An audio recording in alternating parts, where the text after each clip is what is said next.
Hello, I am Wingsong Halo, and today I'm going to continue reading that My Hero Academia fic that's Todoroki and Bakugo, starting with chapter 7. Alright, so let's get right on that. Third person. They both walk slowly since they've made it halfway. Todoroki wasn't planning on going round another 2 times since he was tired. Bakugo was just angry and stomped on gravel, making it turn into fine bits of dirt. And then there's 2 question marks in the parentheses. I don't know why you're asking me, you're the author. Todoroki's POV.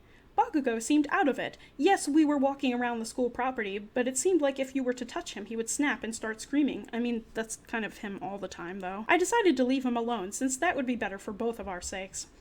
We continued walking and skipped a few bits. Like, did they actually, join hands and start skipping? I went inside my pocket.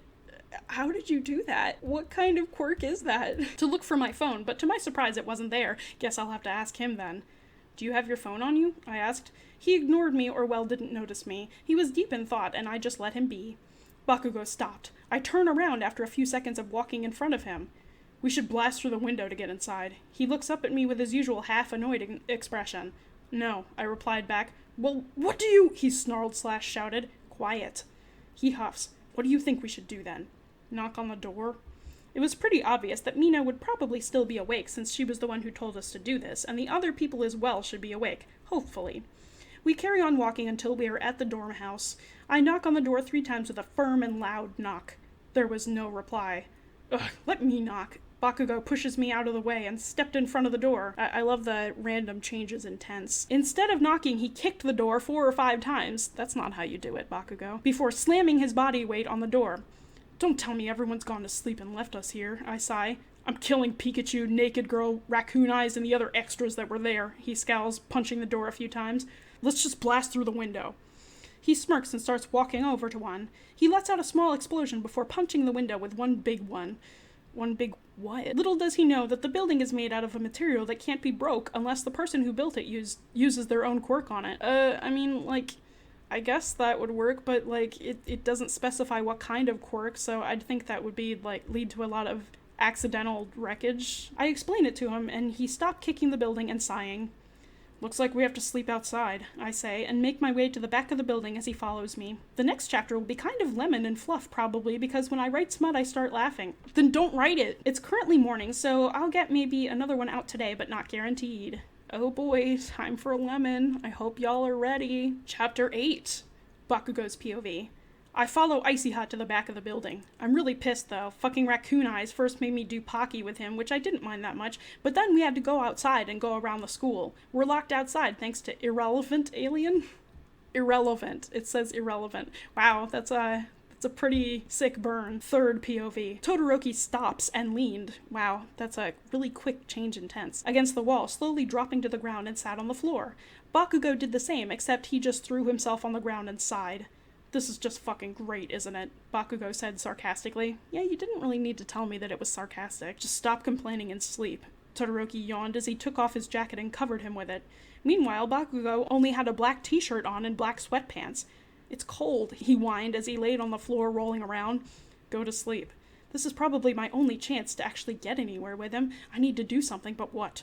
Bakugo thought to himself. He carried on rolling around. I don't think that's going to accomplish anything. Trying to warm himself up. He had an idea. Did he? Perfect. Really short chapter, sorry. I'm trying to write a few chapters before I go. I'll maybe get up to at least 10. Next chapter will be longer. I hope. Alright, chapter 9. I noticed that there wasn't any smut. Where was the smut you promised? Actually, no, never mind. It's fine that there was no smut. Please let there continue to be no smut. Chapter 9! Third person POV. Bakugo stopped rolling on the muddy-ish floor. Why specify that it was muddy-ish? Can it not just be muddy? And slightly got up. Only slightly? How do you slightly get up? He somewhat jumped over to— oh my god, you have to stop. He somewhat jumped over to Todoroki and in a way hugged him. Why do you have to put qualifiers on every single action or description? Warm me up or something. It's freezing half-half, he shouted, whispered while smirking. He shouted, whispered. Okay.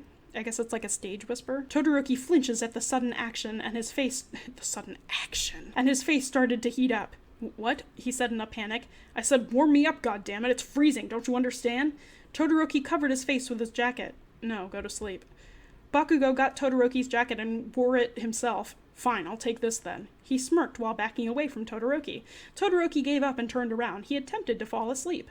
Bakugo rolled over to him and kind of spooned him. I don't want to get hypothermia, he says. Sure, whatever, Todoroki says quietly. Score, he thought to himself. They stayed like that until around 7 a.m. when it was sunny. I feel like one of them could have used their cell phone to, call for help, but whatever. Todoroki woke up and he was sure that someone should be awake by now. He carried Bakugo over his shoulder, like a sack of potatoes, and went over to the dorm building's front door. He knocked a few times and Momo answered. Don't tell me you stayed out there all night, she laughed. I did. Wait, really? I thought you was joking. Oh no, I'm sorry, she carried on laughing.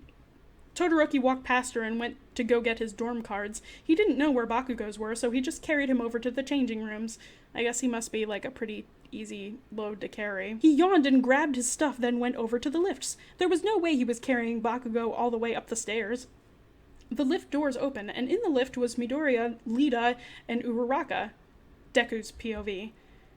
What? Why was Shoto carrying Katsuki? What is happening? Okay, he doesn't call either of them what you just had him call them. This is bad. At this rate, they could get together. Oh no. I never liked Katsuki that much anyways.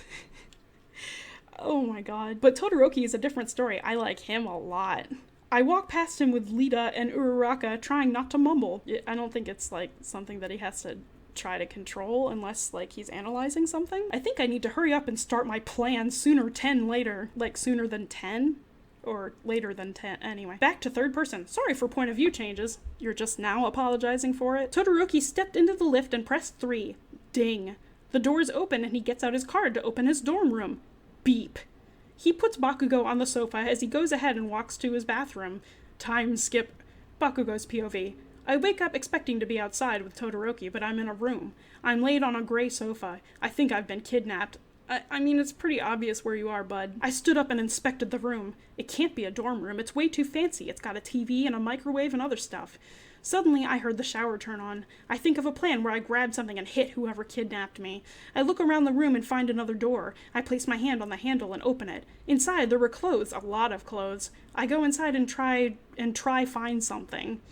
There's not much inside besides clothes, so I get out of the wardrobe. I nearly made a gay joke there. Phew. I mean, you're writing about a gay pairing, so why not just make the joke? Lean into the unintentional puns. I walk around some more and find nothing really, so I decide to blow him up with my quirk instead. Then I decide to go hide inside the wardrobe in case he sees me here. It would be more of a surprise to go inside the wardrobe. I go inside and close the door. I'm guessing you ended up in Narnia? It's dark, but I manage to hide behind a small rack of coats and hoodies. I hear the shower stop, so I get ready. After around 5 minutes, I hear the door open and footsteps coming over to the wardrobe.